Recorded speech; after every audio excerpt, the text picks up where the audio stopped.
Welcome everybody to the Facebook Marketing Mini-Series. I am Peter from AddShoppers, and we are also joined here by CP Strategy, one of our best partners here. So just to review again, we have day 1 today, and that will be starting shortly, and day 2 will be presented by us, same time tomorrow, so 1 p.m. Eastern, 10 a.m. Pacific time.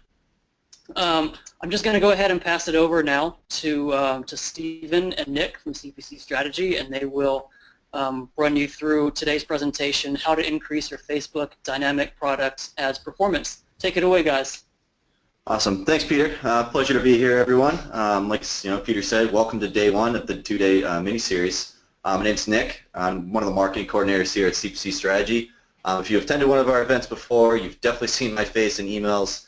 I pretty much do all of our webinars and everything like that, and then Stephen here is our senior retail search manager, so he's going to be walking through the presentation today. So kind of before we get started though, I always like to start off with the logistics and the resources that we actually have available. So the session recording will be sent out tomorrow morning, I believe.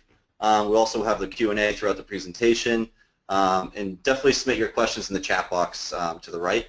I'm going to be here in the back end trying to pitch them to Stephen, try to make this as engaging as possible rather than just sitting there and listening to a presentation the entire time. Let's make this a little engaging. And today's resource, this is actually another, we did this with AddShoppers as well. Great resource here. Pretty much the retailer's guide to social commerce channels. This will definitely help you out. Some really good content in there. It was, like I said, it was co-marketed with AddShoppers, so it's right in the handout section, so have a look there. So just a little bit about CPC Strategy before we begin today's presentation. We're an e-commerce focused digital marketing firm. We focus on paid search, Google Shopping Management, and we also have an Amazon Sales Acceleration program. We were founded in 2007. We actually have over 300 active clients. We've been one of the top 50 fastest growing companies in San Diego for about 3 years running now, so definitely something we're extremely proud of. So as you can see some of our clients below, we work with pretty wide variety of clients. We obviously have the Dromes of the world, the Sears, but we also work with smaller retailers as well, like E-Luxury Supply, as any as well. So we have a pretty much diverse client portfolio. And like I said, kind of the main channels that we really focus on: Google AdWords, Amazon, and also Facebook. It's one of our up-and-coming channels here, but we're seeing direct ROI growth on Facebook because we work with e-commerce retailers. A lot of these companies are actually pushing to their budget towards Facebook because they see the direct ROI growth there. Just to let you guys know, some upcoming events that we have going on here at CPC Strategy. We've, our infamous 2016 Google Shopping Summit. It's going to be actually next Monday, May 23rd to the 25th. Like I said, you can see on the screen, 11 a.m. to 12 p.m. Pacific time. I'll send out the link in the chat box for you guys to join. Definitely, it's definitely a great event if you're on Google Shopping. This is going to help you, obviously, strategize for, going into Q3 and even thinking about, Q4. Obviously, it's a little ways down the road, but this co-hosted with, AdGuru and Trustpilot. And so our presenter today, Stephen Kerner, like I said, senior retail search manager. He's our in-house social media expert. Like I said, obviously Google AdWords qualified professional and has 5+ years of, experience within social media. He's going to take you through today's presentation, walk you through dynamic product ads, how to set them up, and pretty much some best practices and strategies that you can implement for the next coming months. So Stephen, want to take it away? Yeah, absolutely. Thanks, Nick. Appreciate you introducing me like that. You always do a phenomenal job. Also leading the webinars. We couldn't be here without you, so thank you for that. Thank you. As Nick kind of alluded to, we're going to be talking about dynamic product ads, the landscape of them, how to implement the custom audience pixel, how to create dynamic product ads campaigns, best practices around creating them, and how to target, how to use the targeting, how to test different cross-selling and upselling opportunities, how to maintain control over ad messaging and targeting, and lastly, utilizing demographic data to increase the efficiency of your campaigns. Now, diving right into it, we have a poll first and foremost. Yeah, let's launch that poll now. We just kind of want to know, are you currently using Facebook as an advertising channel? Yes, no, pretty straightforward. Or are you just getting started? Let us know. That we're going to let the poll run in the background here. See what we got here for results. We'll close this out. There's a lot of content to go to, but share it with you guys so you can see. 60% of you guys are actually using Facebook as an advertising channel. and then the remaining, about 40%, either no or just getting started. So something good for Steven to know, just to gauge the audience a little better. So. Yeah, definitely. I love these polls just because I get a sense of what I need to spend more time on. So thanks everyone for filling those out. All right, DPA landscape. This came out about a year ago. Really exciting stuff in the Facebook world and in my world where we deal with feeds all day and every day. So seeing Facebook roll out a feed portion of the advertising was music to my ears. It's changed our last year. Really helps businesses promote their entire product catalog on Facebook. It provides elevated targeting and capabilities based off user data. So being able to target the right product to the right people at the right time. As marketers and business owners, we know that's kind of the name of the game. So Facebook really lets us be able to do that.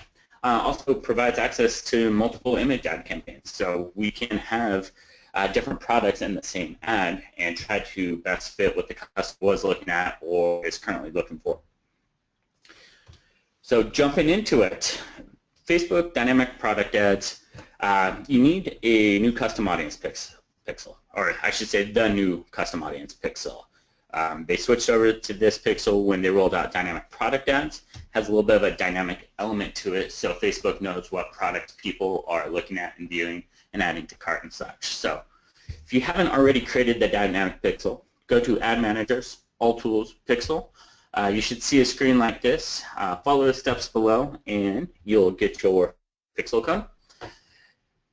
This pixel will go on every page in the header section, paste between the head and in-head in your website code. This pixel will track visits on every page of your website.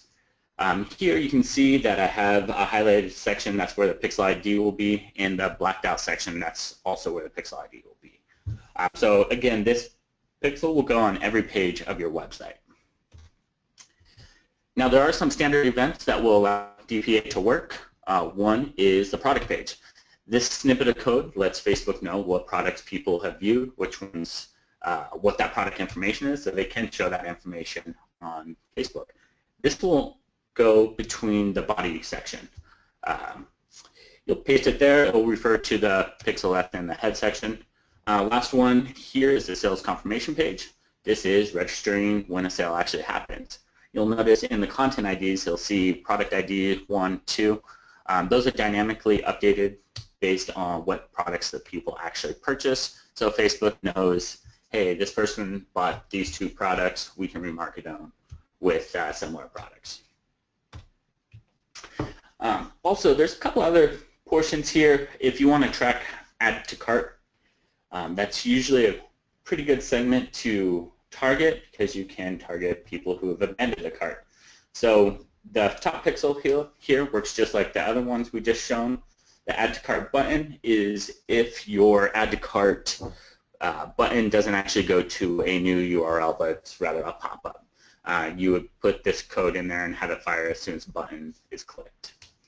There are some additional resources down below that will go out with the recording and the deck. So if you do have any questions, feel free to reference that or go ahead and shoot Nick an email and he'll be able to point in the right direction. Yeah, just jump in here real quick. Just got a question here. Where do you actually find all that pixel code? Is that on Facebook and then people find it there, or? Yeah, so in your ads manager, there's a section that says, I believe it's audiences. In audiences, in the drop down it says pixels. Once you click that, if you created a pixel, you'll have an option either to view it or create a new pixel. You select that, and if you've already created it, it'll say view pixel, and you'll be able to see that information right there. Awesome. Thanks, Steven. Cool. Now we're going to go into setting up dynamic product ads. Pretty straightforward. I have a couple GIFs here that I recorded a while ago. Kind of walk you through the basic steps. Again, this is only available in Power Editor, so you can't do it in the actual ad manager. So if you haven't been using Power Editor, it's a great tool and an easy way to build campaigns. So first off here, you'll click the plus button that says campaign. You click that, you'll see this little pop-up. There it goes. You'll name the campaign. You'll select buying type as auction. And then under objective, you'll select product catalog sales. There we go, just like that. Once you do that, All right. There we go. You'll create an ad set. This is basically the ad group. This is where the ads will live. It will pop up as soon as you create the new campaign. You'll hit name ad set, create, and you'll be taken to the create ad portion of it. I'll let my GIF catch up here. There we go. And once you create an ad, you will see it all populate within the Power Editor. And just like that. Cool. So once you create your ad set, you'll need to select the products that you want to show or you want Facebook to show. Typically, you want to set up an all products ad set first. This will ensure that advertising is hitting your entire product catalog. This is now created on your behalf by Facebook. It used to not be, so as soon as you create your first dynamic product ad campaign, you will already have an all products ad set, so you won't need to create it anymore, but you'll just need to select it in the actual ad set when creating your targeting. Now, creating an ad template, you'll select the page you want to create the ad for. You'll select either a single or multiple image ad unit. With standard product images, I usually always recommend using image and links. This gives you multiple cards within the carousel, and it really allows the image or the product to pop out. When you use single image link, if you don't have the right size, it looks kind of awkward and looks like the product's just floating in dead space. So once you select multi-images and links, you'll enter the website. This is the site you want to advertise for. Usually it's your home page. Now, when continuing to select and create the ads, you'll want to select the text you want to display at the top of the page here. You can pull in attributes from the feed. So name is your title, brand is the brand, description is the description of the product, price and current price. Difference between price and current price is if you had a regular price and then a sales price, you can show those both here. Notice here that you can do a combination of dynamically attributed or dynamically updated attributes from the feed and static tests. So I have testing 1, 2, 3 and product name. You can see on the preview of the ad that has testing 1, 2, 3 and then the markings for the product name. You can get creative with this. I'll go into some more examples later on that kind of show you how it works a little more in depth. Cool. Going to the rest of the ad creation, you have your headline, your newsfeed link description, and your call to action. Last part of this is actually creating the ad copy. You'll want to have a call to action, so shop now. When creating these types of ads, you always want to make sure you're speaking to your audience that you're actually targeting. And being that these people have been to your site and have shopped your products before, I usually try to make sure the product information is right there for them so they know what they're looking at, and it'll help jog their memory of what they were searching for. So the headline, I typically put the name there. That will dynamically update based on what product is showing. And then for the newsfeed link description, normally do product price. I stay away from description because descriptions are typically longer and a lot of it will get cut off. The name or the title of the product is typically shorter and has all the relevant information up front, so not as much gets cut off there. In the newsfeed link description, this is a good place to put static text with the price. So you can have product price here and then plus free shipping or free shipping on $50 or more. So it gives a little more call to action, a little more enticing for someone to actually click and go back to the site to actually purchase. Cool. We talked about setting up the ads and filtering the catalog and creating product sets. After you target all products, you may want to target certain best-selling products or certain brands. You can do this and create its own ad set by clicking the plus sign next to the product set button. You'll see a pop-up. You'll hit filter catalog, and then under catalog there's a drop-down, and you can select the attributes you want to focus on. So here, if you want to focus on just a certain category, you can select that and then type in the category that you want to focus on. It'll start populating as you start typing, and then you select the right category, and that will tell Facebook what category to actually show for this campaign or this ad set. You'll also see, I don't have it highlighted, but right here it says the number of products out of the number of products. As soon as you have a filter there, that number will go down, so it'll say like 510 out of 45,000 or something along those lines. Last part, you always want to name the product set. I try to make it as relevant as possible so I know what this product set is actually focusing on and what products are in it. Cool. Going into best practices of targeting. This is all done at the ad set level. Something to remember is targeting on Facebook is done at the ad set level and only the ad set level. I like to start off all product sets with different date ranges. So I'll go all products and people who have viewed products for 3 days, 4 to 7, 8 to 14, 15 to 30. You can use any different combination of date ranges just depending on your buying cycle or your sales cycle. I'd also recommend setting up cart abandoners and past purchasers. Again, it's important to create your ad copy to target and to be different from what it was previously. So the last thing you want is hit someone with an ad 3 days after viewing a product and then 4 to 7 days having that same ad copy hit them again. It's going to really fatigue your audience and they'll be less likely to buy. Whereas if you have ad copy for 3 days, then different ad copy for 4 to 7, 8 to 14, the user is getting a different experience every time they interact and are more likely to engage with those types of ads. To set this up, once you're creating your ad set, you'll go down below. You'll scroll down after naming the ad set and choosing the product types, and you'll select who you want to target. There's a couple different options here, but to set up something like this, you're going to use custom combination. And you'll see here it says product viewed 14 days, added to cart in the last 14 days. This is telling Facebook, hey, I want to target people who have viewed a product and added a product or added a product to cart in the last 14 days. But then right below it, I said, but not purchased in the last 30, viewed in the last 7, or added to cart in the last 7. What this is doing is creating that 4 to 7 date range. If I were just to do viewed in the last 14 days, added to cart in the last 14 days, Facebook would then show everybody who has viewed a product in the last 14 days and still have the product viewers in the 3-day range in there as well. So there'd be some overlap in my campaign. So to make sure everything is clear as possible, I typically set up multiple ad sets and then exclude the date ranges that I don't want to focus on or I don't want overlap between. Cool, now we're going to jump into different cross-selling and upselling opportunities. Facebook recently made this a whole lot easier with the ability just to select these options when setting up targeting. So once you go down, your first thing when creating an ad set is setting the product set.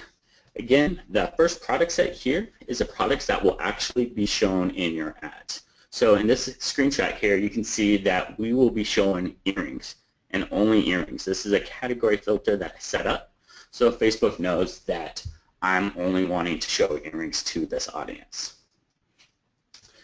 Once you scroll down on the ad set creation, you'll see cross-selling products, and it's saying promote earrings to people who have purchased from the product set below in the last, I have it set as 180 days here. You can do it anywhere between 30 less or more. Pixel's only good for 180 days, so 180 is the max. The next ad set here says purchase products from engagement rings. This is another product set that I had created based on a category engagement rings. So this is the targeting. So we're going to show earrings, what we selected at the beginning, to all the people who have purchased engagement rings in the last 180 days. So this is a great way to get people who've already purchased from us back to the site and try and get them to purchase again.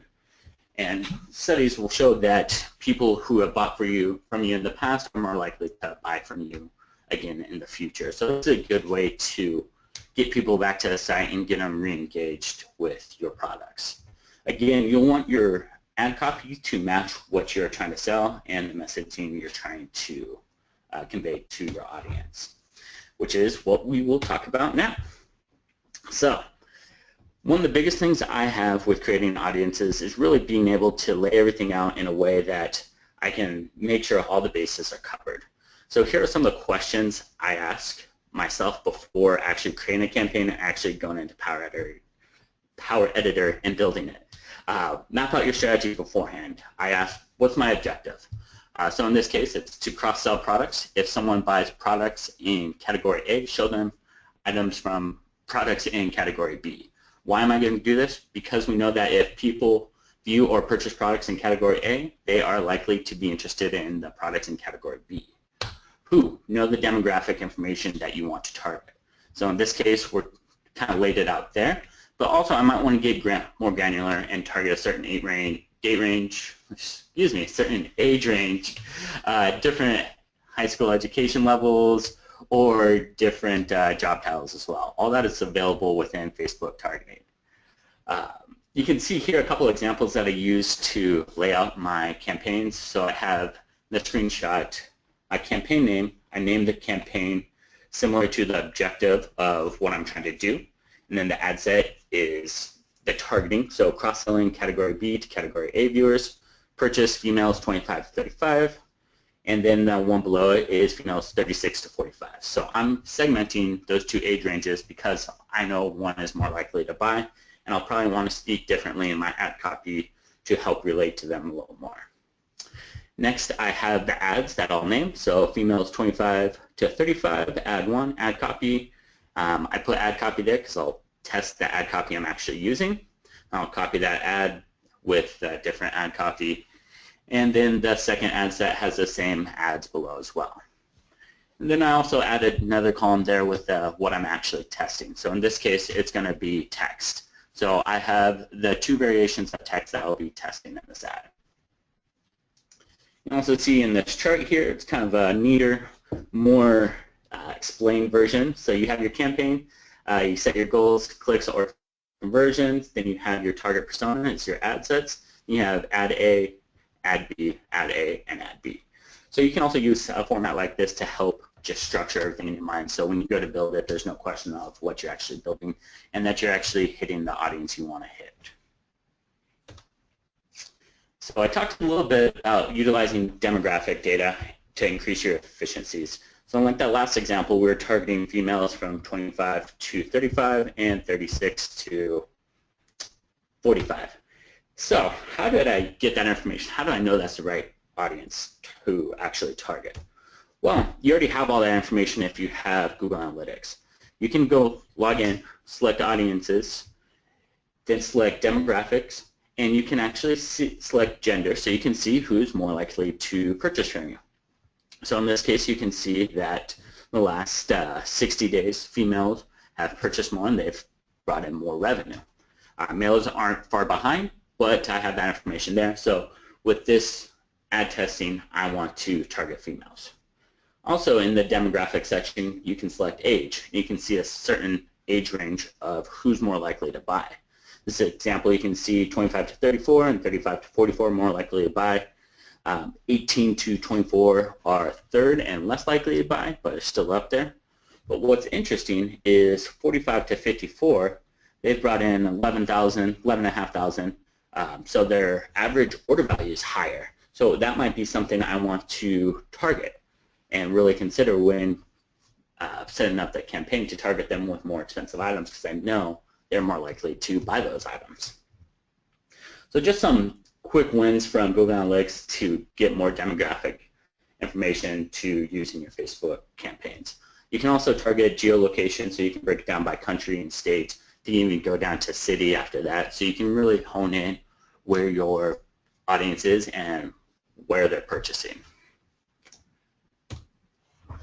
Also, a lot of you probably heard of Audience Insights. This is similar demographic information to Google Analytics.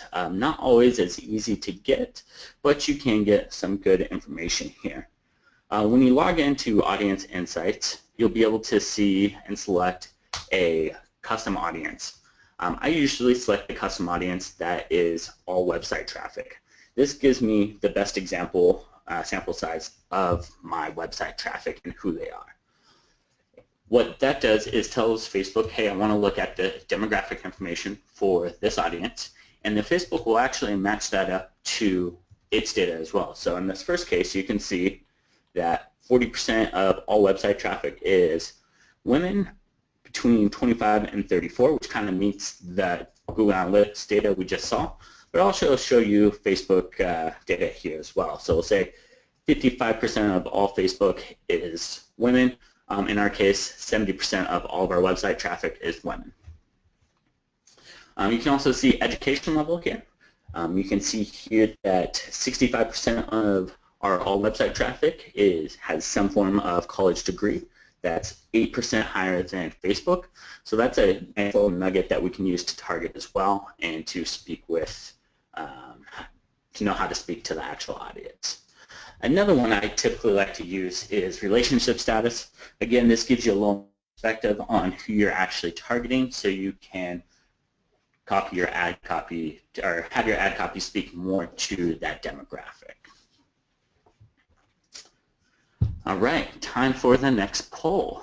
Yeah, just pretty much that's the end of the presentation, but we want to kind of jump into the Q&A. But if you want to talk more about your actual dynamic product ad strategy, just let us know. We're here to help. We can just have a conversation around what you're currently doing. We can actually even just give you some tips. Just let us know. We definitely would like to help. But kind of just jump into the Q&A of today's presentation. Kind of want to make it short and sweet. Get all the good content, you guys. I know it could probably be overwhelming. I know that some of you that aren't actually currently using Facebook as an advertising channel yet, but there's definitely some of you that want a little more strategy. So, but some of the questions that came in, I got a question here from Mike Steven. He wants to know, is my Google product catalog compatible with dynamic product ads? Yeah, for the most part, everything in your Google product feed is compatible with Facebook. There's a couple of things that you need to change in terms of formatting. Like price actually has to have the currency in the price column. I believe that's the only major one. But as soon as you upload your product feed into Facebook, it'll give you some warnings that you can go and fix. Cool. Thanks, Steven. Let's see. Another question here from John. I already use website custom audiences. Should I begin to use dynamic product ads? Yeah, I would definitely say use dynamic product ads. Again, we've seen a lot of good direct response from dynamic product ads, and that's because people have already been your site. You're retargeting them in a way that's where you have their full attention. So if you're not using it, I'd highly recommend actually setting it up and trying it out, see how it performs for you. Cool.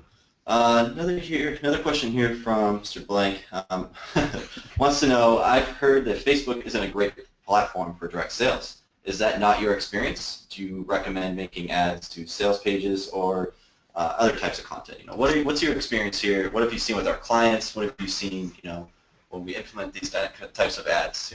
Let's hear it. No, it's a great question. Thanks, Mr. Blank. Yeah, so it's definitely a tough sell for direct sales sometimes. That's why dynamic product ad does so well, because it's a form of remarketing, so you can see those direct sales. But if you're using just lookalike audiences or some of the interest-based targeting that Facebook has, yeah, you're not going to get a whole lot of direct response because it's disruptive marketing.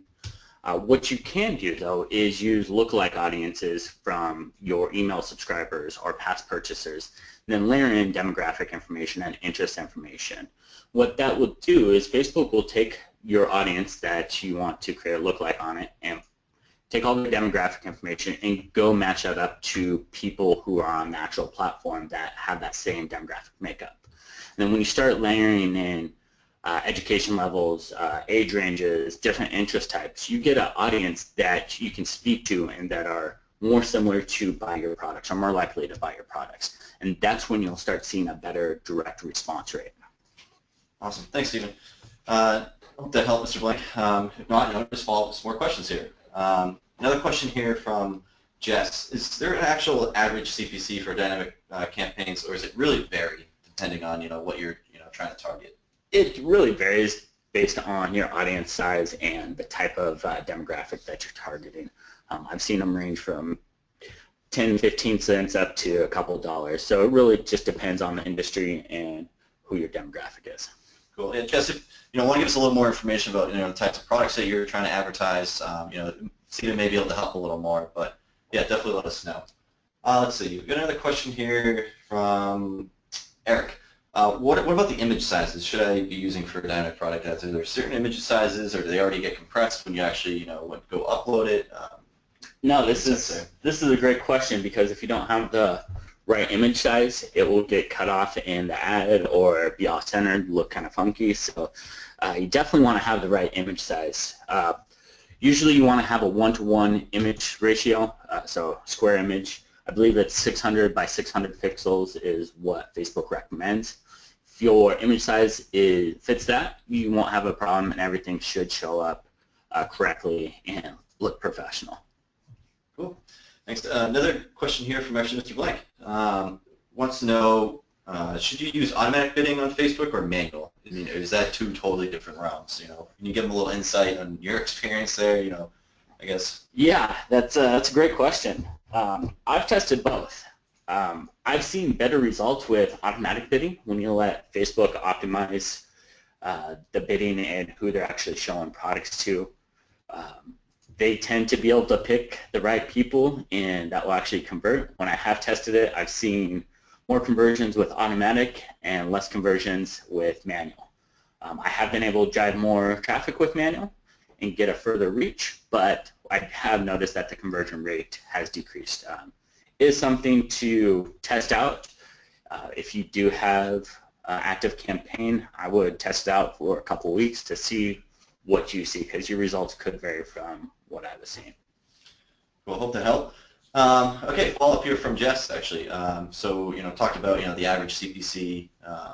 Pretty much depends on kind of the vertical that you're in. But as you can see, she's seeing that they're advertised clothing, and find some weeks that their CPC is $1.07, and other weeks it's 55 cents. I'm not sure how much insight you can give into there, but any clients you've worked with or any clients that we currently work with that do clothing, advertise clothing on Facebook.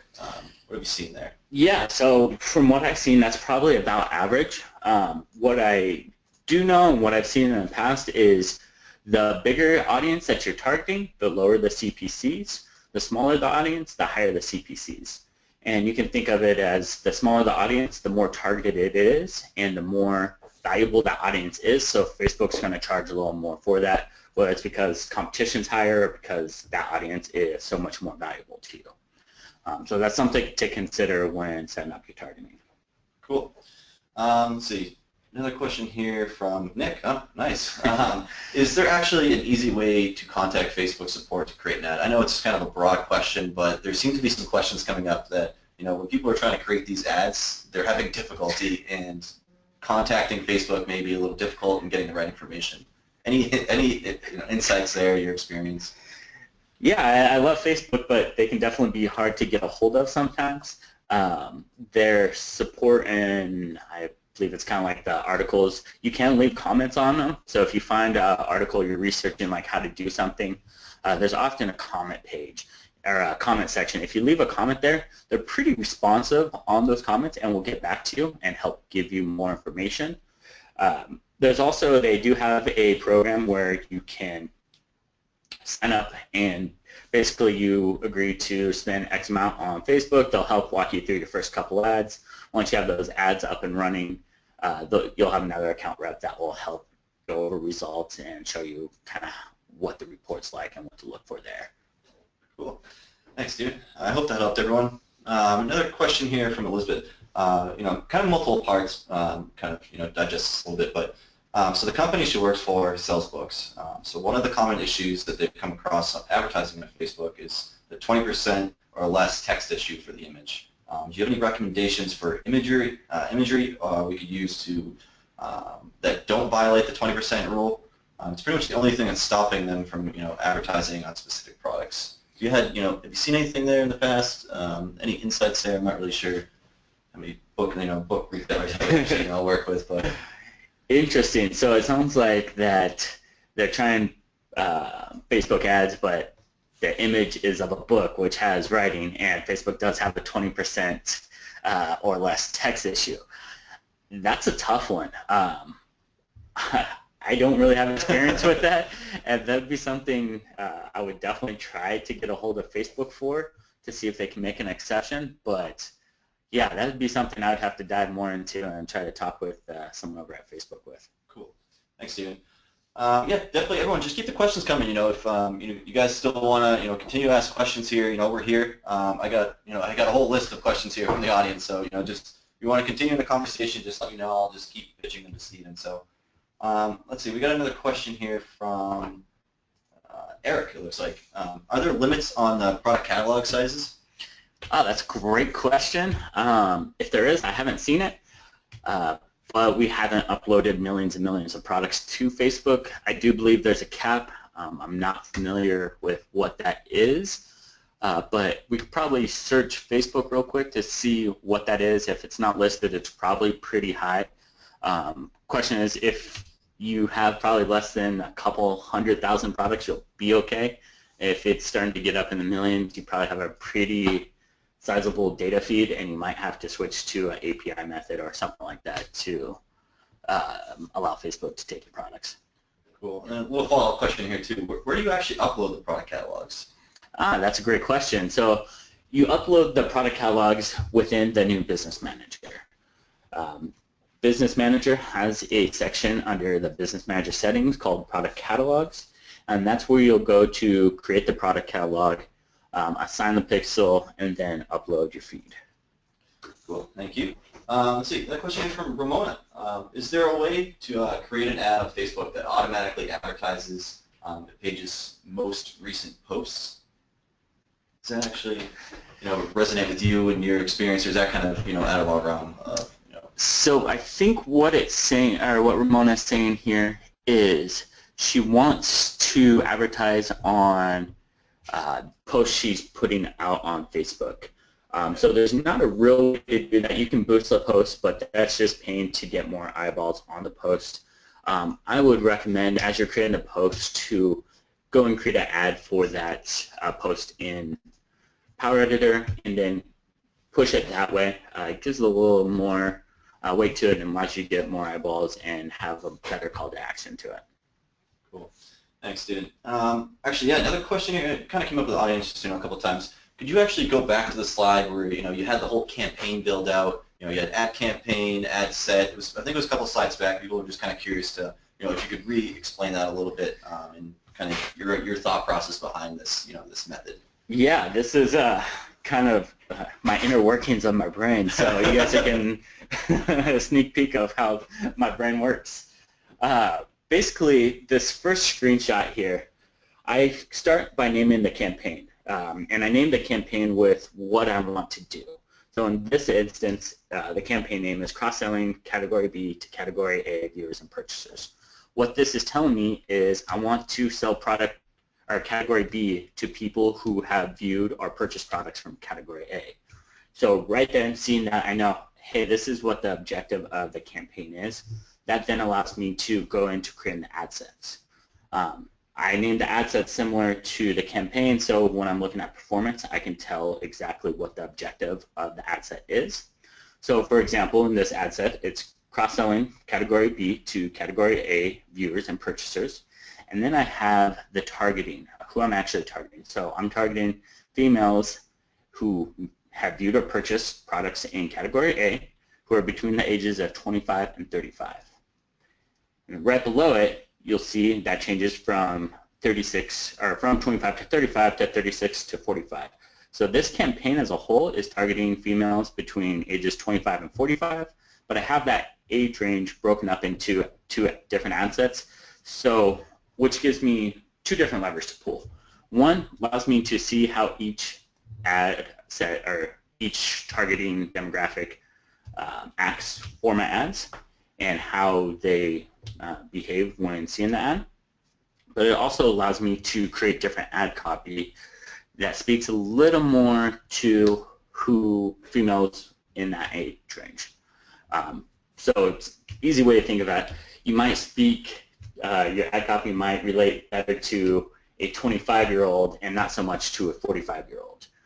So that's something to consider because, it's 20 years difference and they are from different times and you probably want to cater your ad copy to that demographic so you have a better chance of engaging with them. And that's kind of where you see the ads here. So I have two different ads, both targeting females 25 to 35. but I have ad copy 1, ad copy 2, and then I have just the words ad copy. What that tells me is what I'm actually testing. If I was testing a landing page, I'd put landing page here. Or if I was testing different images, I'd put image there. Ah. Upcoming meeting. There's my calendar. All right, let's find this again. Here we go. No, let's... That's right. You can jump into the... Yeah, there we go. Yeah, so ads there. So we're testing ad copy, and then I have the ad copy that I'm actually testing right beside it. So you can see we have great selection on product B's, learn more today, and then the second one I have shop and save today. So in this example, each ad copy has kind of a different tone and different call to action. By testing both of those ad copies for both age ranges, I can see which one, which demographic is more likely to click on ad copy that says learn more today and one that might say shop and save today. So that's how I break it up. Again, it's kind of my inner workings, and it's easy for me to digest and keep everything straight. I would highly recommend trying this out, trying something else out, whatever makes sense to you and allows you to build a campaign that's structured and well thought out. Awesome. Thanks, Steven. Take a couple more questions here, end a little shorter today, but, definitely, keep the questions coming in, definitely answer them and follow up as well. So, but a question here from Sarah. I'm not sure if you may understand this, may need a little more information, but Sarah wants to know, are dynamic ads had a higher CPA than standard link ads? Is that typical, or should I push our agency to dig deeper with a better targeting strategy? I do need kind of more information there. I would be curious on what kind of targeting they're already doing with dynamic product ads. From what I've seen, sometimes dynamic product ads can be a quick win, and agency can set them up really quickly to help pad their numbers because they do perform a little better. But it is something that you can actually, if you own your ads manager, you can go in and just click on the dynamic product ad campaign to see what kind of targeting they have. It could be that the audience just is converting a little less or has a higher CPA. It could be that they can get more granular with the targeting to make the campaign more efficient and to allocate the budget to the right target audience that's actually converting.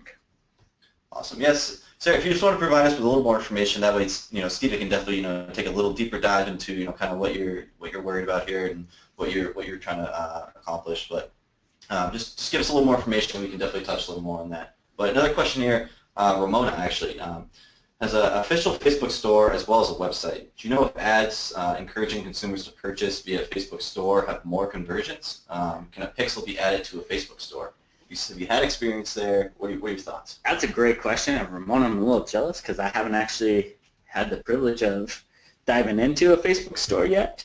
I think it's interesting. Kind of my take and opinion on Facebook pages, and in this case Facebook stores, is a lot of people don't actually go to your Facebook page. Their content that you put out is digested right in the newsfeed, and if they take action, they're often taking action on that post, whether it's liking, commenting, or sharing, or they're clicking to the website or to wherever that ad links. So I'm hesitant to see, or I'm excited to see how well Facebook stores actually convert, and if it makes sense to stop driving people to your website and just focus on sending them to your Facebook page.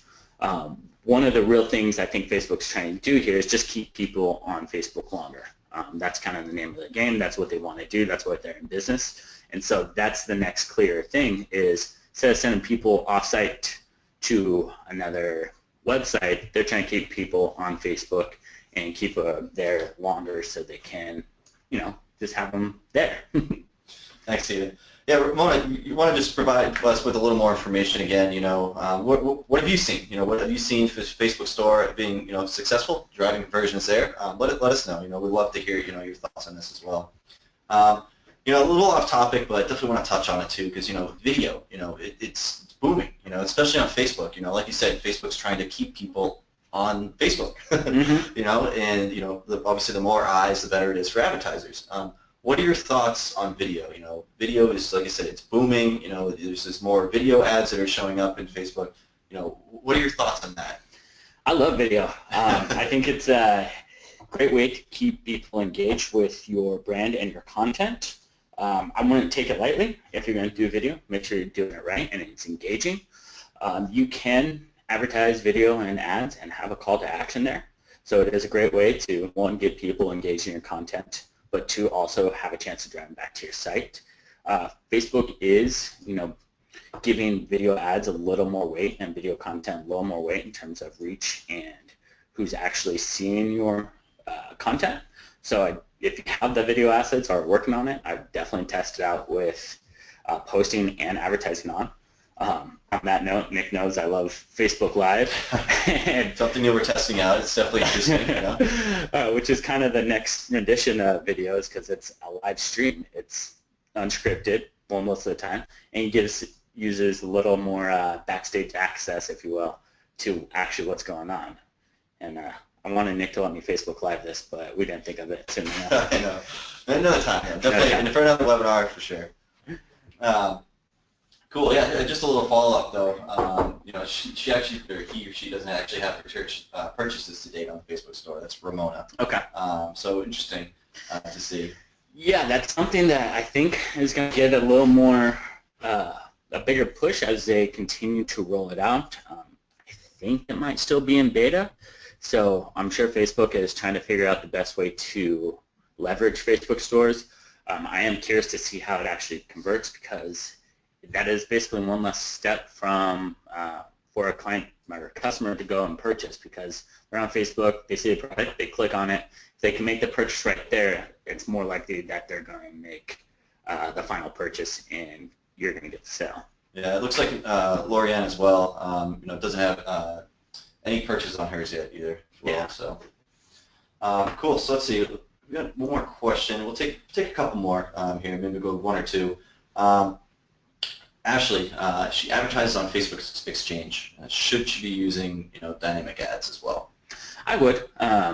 Usually Facebook Exchange is through a third party. That's kind of why it was set up from my understanding. Going directly through Facebook, you're not going to pay an inflated fee if you're using a third party. So I definitely try dynamic product ads. You'll probably get pushback if you're using a third party saying that they won't work as well and you can either have to go one or the other.